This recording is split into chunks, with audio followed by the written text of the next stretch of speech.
know, you always hear it. Ribs should fall off the bone, but I'm sorry, that's just not right, and it's ruining your barbecue.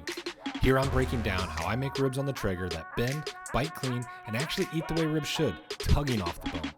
Welcome to my backyard setup, where I cook up traditional and new barbecue recipes. I'm not here to tell you how to do it, I'm just showing you the way that I do it. All right, so I'm gonna get into my 2-1-1 rib recipe. We're gonna be using some of these Prairie Fresh spare ribs, and we're gonna trim these down, get them seasoned up, and get them on the smoker. So for this recipe, I'm gonna run 250 degrees on the Traeger Ironwood 885. And this one is just an easy, simple to follow recipe. I have a ton of different rib recipes, and this is just yet another slight variation. Kind of gives you a little different texture. And so I think it's a good one to kind of showcase and show everybody what it's all about. I got plenty of other rib recipes on the channel, so check them out. But first we're gonna trim up these spare ribs. So spare versus baby back. Baby backs usually have a little more pronounced arch, a little thicker top cap. Spare ribs are a little bit more uniform once we cut these down and just give a little different meat profile. We go back and forth at this house eating all different ones, but kind of personal preference, whichever one that you want to choose. But we're gonna trim these down. So whenever I'm choosing my ribs, I always try and find something that's really well vacuum sealed. These Prairie Fresh are always really good. You can find them at a lot of local grocery stores if you're looking for just a quick home rib that's still gonna be good quality and something that you really like. So as you can see, we got quite a bit of ribs here in different areas. I'm gonna trim all these down, but what I'm kind of trying to do is I'm trying to feel around where all the bones are just to get a good sense. I got a good nice edge over here. And so what I'm gonna try and do is make a good, nice uniform edge along here. Certainly something that you don't necessarily even have to do, but it's just something that I like to do to make sure I get a nice, even cook across everything. So here I'm just applying good, even pressure and just trying to go through a few cuts. Again, as you see, kind of cut off quite a bit of pork meat here. This is gonna be fantastic meat to take all the bones out. I got some big bone here. I'm gonna carve all these bones out at a later time, grind all this up in my grinder, and make some pork sausage out of it. So again, on the end here, I'm kind of looking at where all the bones are. You can kind of feel with your hand, and you can kind of feel where bones are.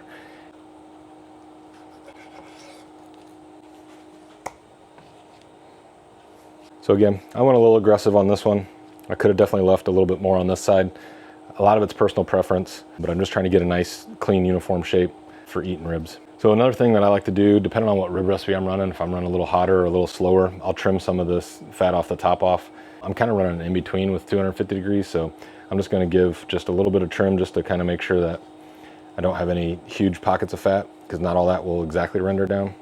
But overall, these are actually in pretty good shape, so I'm not gonna get super aggressive on any trimming here. Now on this side, we do have some kind of uniform fat, I would say. So I'm just gonna take my fillet knife, kind of get myself a good angle with my hand and just trim it up. I'm not looking to get all the way down to the meat layer. I'm just looking to get a little bit of that top layer off so I can kind of expose some of the meat, get the seasonings to adhere nicely to this. That's really kind of what I'm looking at. So with any ribs, kind of how I like to do it is I try and use my finger to get underneath and then rip this membrane off. Doesn't always work real great, but we'll see how we do on this video. A lot of times I use my paper towel. You can use your paper towel just to grab one end and totally rip it off, but I like to use my paper towel just to kind of get started just a little bit. And then I take my finger, slide it up underneath here carefully, and just kind of basically separating the membrane as I go. And I'm trying to keep it all intact. I'm getting a good finger underneath there. And so now I'm kind of good. And then what I'm able to do is I'm able to grab right there at the middle where I did it, just pull up on both sides. And all right, for seasoning, I'm gonna do a 2-to-1 ratio. I'm gonna start with my SPG, my salt, pepper, garlic, just to give it that nice base layer. And then I'm gonna come over the top with my sweet rub, my Hey Boo honey rub, and get that nice sweet flavor. Certainly one of those that you can do 1 rub, you can do 2 rubs, you can do 3 rubs, you can do different ones on top, different ones on bottom. Rubs are something that you can really personalize the flavors, and while I love my rubs, go for anything that you want that sounds good, that you know your family's gonna eat or your friends are gonna eat. Binder versus no binder. A lot of my rib recipes you'll see me use a binder. These I'm gonna let sweat in just a little bit while we let the smoker come up to temp. So I'm not gonna use a binder, completely optional. Lots of different schools for thought there, but just what I'm gonna do today, no binder. So anytime, again, I'm gonna come over, just a nice even coat starting on the top, and I'm gonna kind of go a 2-to-1. So this is gonna be a little lighter than what I'm gonna go with for my Hey Boo honey rub here in just a minute. But just a nice even coat. Use my hand to pat it in just a little bit and make sure that I get that all to adhere and stick. And then from there, I'm gonna take the Hey Boo and I'm gonna come across and do a nice big layer of that. So with the Hey Boo, as you can see, I'm going a little heavier because I really wanna get that honey flavor to come through. Again, this is all personal preference. You kind of go with what feels right for you. So I like what I got there. I'm gonna want my top layer to be a really solid, consistent layer of seasoning. So I'm gonna actually season all my sides right now. This is another one you can go with your same 2-to-1 ratio. A lot of times what I do just to keep it simple is I just use one of the rubs. This part I'm using the honey rub. Get that good color on the sides and edges. All right, so that bottom side looks pretty good. I'm gonna flip these over, get the top side seasoned. So again, we're going with the exact same. I'm going with a 2-to-1 ratio, the 1 being the anytime, and then we're gonna come over with a heavy layer of the Hey Boo. So again, just kind of a nice sprinkling layer, getting it started a little bit, and then just running it down the top side. Get that salt in there, the garlic in there, that pepper in there for a nice base layer of flavor. Then I'm gonna come over with a heavy layer of the Hey Boo off top.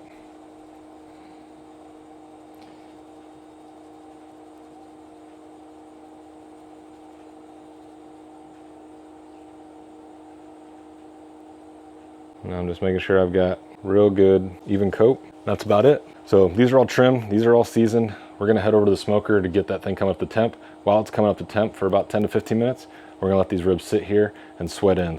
That looks wet almost because they're gonna season in. So let's head over to the smoker. All right, I'm on my Traeger Ironwood 885. We're gonna run these at 250 degrees for the entire cook. And what I'm gonna do is I'm gonna go ahead and get this thing started, get it up to temp while I'm letting those ribs sweat in with the seasonings. So for this cook, I'm gonna run actually signature pellets. It's just a nice blended pellet. Certainly anything that you wanna run is totally great. Things that pair well with pork would be cherry, pecan, apple, all those soft woods. But this signature blend has a blend of multiple different woods, so you get multiple different layers of flavor in there. And it's just something that I really like. So again, just gonna crank this up to 250, set in our temp, hit ignite. I'm gonna check my pellets. I think I'm pretty good. I got about half a hopper in here, but if we need to, we'll fill it up with some more. And we're just gonna let this thing come up to temp. All right, so I've got the Traeger Ironwood 885 heated up to 250 degrees. Again, we're running the whole smoke at 250. What I'm gonna do is I'm gonna put this on for 2 hours unwrapped right on the grill grates at 250 degrees, and then we're gonna wrap them here after a bit. So as you can see, I got the rub is really like kind of sweat in over the time of getting the grill ready and hot. And so now we're gonna open it up, get it on there, and get these things cooking.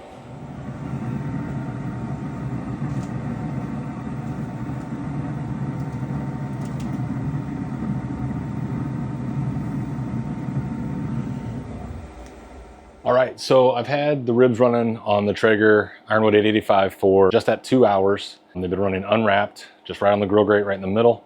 What I'm gonna do now is I'm gonna pull them, we're gonna wrap them, and we're gonna get these things back on the smoker. So whenever I'm wrapping ribs, you can definitely go with butcher paper. I prefer foil. What I'm really doing now is I'm just speeding up the cooking process, kind of basting everything together. But I ripped off 2 sheets of aluminum foil. We're gonna build the base real fast. This is what a lot of competition guys use. Some people think it's a little bit too sweet. I do a bunch of different ribs with just putting a little bit of liquid in here, just like simple water or even apple cider vinegar or apple juice, things like that. So kind of personal preference. Again, I'm going for a little bit sweeter rib on this, and so we're gonna go ahead and wrap them.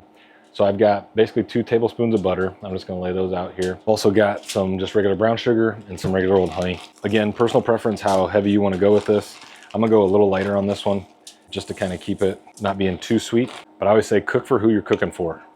And I know my kids like this, so we're just gonna do a little bit of honey. So I'm gonna take the ribs off and we're gonna set them meat side on top. So as you can see, we've got really good color on these. We're starting to get a good bend, good pronounced bend. And really you can see that rub is really adhered. When you take your finger and you run it across, you don't want it all coming off on your finger. So that's where we know that we've done a good job thus far with these. But now we're just gonna finish up the cooking process. So we're gonna flip it meat side down into that rub, and then we're just gonna wrap these up. So start by wrapping one end, fold each side over, then wrap up the other end. Do the same thing. I do 2 layers of foil just in case a bone pops through, and also I wanna get them as much steam as possible, because what I'm trying to do is I'm just trying to speed up the cooking time right now. So that's it. I'm gonna put these back on just the way that I did them. So the meat side is gonna be facing down. So we're gonna braise everything up. Again, my other recipes, I'll do it where the bone sides will be down to create more of like that arch and that steam to help break down the fibers a little bit. Each one you can go either way. There's a bunch of schools of thought out there, a bunch of arguments about it. Honestly, just do it the way that you're cooking for whoever you got that you're cooking for in your family, your friends, whoever that may be. As long as they like it, that's all that really matters. So now we're gonna throw these back on. We're gonna go for 1 more hour at 250 degrees before we jump into the next step. All right, so I got the family swimming in the pool, having a good time, and these ribs are just about done. What I'm gonna do is I'm gonna pull them off. We're gonna sauce them up, throw them back on for another hour. What I like to do is I like to put them on here for about 10 minutes, let that tack back up after it's been in that wrap, and then after that, we're We're gonna throw some sauce on and run them for that final little bit. All right, I got changed in my swim trunks, so I'm ready to jump in the pool. But first, I'm gonna throw a little barbecue sauce on, let them go for about another 45 minutes to an hour just to tack up and get just to that perfect level of doneness.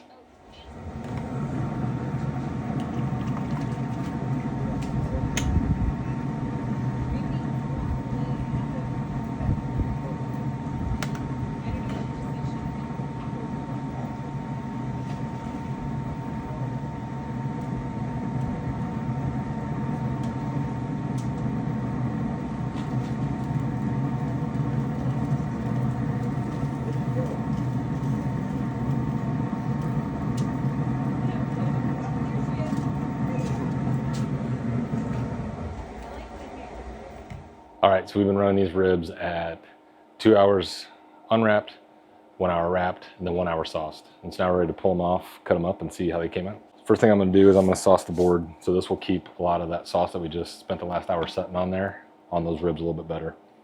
So just lay a little bit out on the board, and then just kind of use your brush that you used earlier. Just get it spread out a little bit, about the size of where your ribs are gonna fit. Good test we always like to do is a nice bend test, doesn't break. And again, we're gonna flip those down. And what I went for here as far as doneness, I did hit the meat probes a couple times, but really what I'm checking for is this bone pull. You'll kind of see it pulling out. You want it just sticking out just a little bit. If they pull out too far, that's a problem.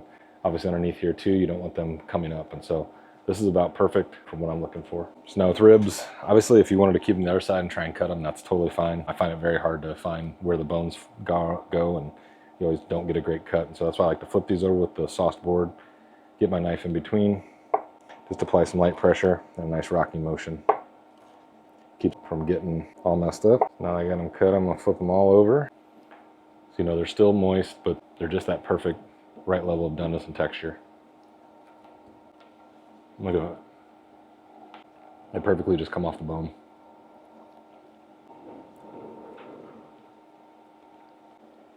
That is a delicious rib. Again, this is one of my many recipes that I've got for ribs, but it's one that, you know, gets you that nice doneness on the rib. You get a tug, you get a little bit of a chew, but it's not that mushy fall off the bone. So if that's what you're looking for, definitely suggest trying this recipe out. But check out my channel for all the other rib recipes. That's a good one.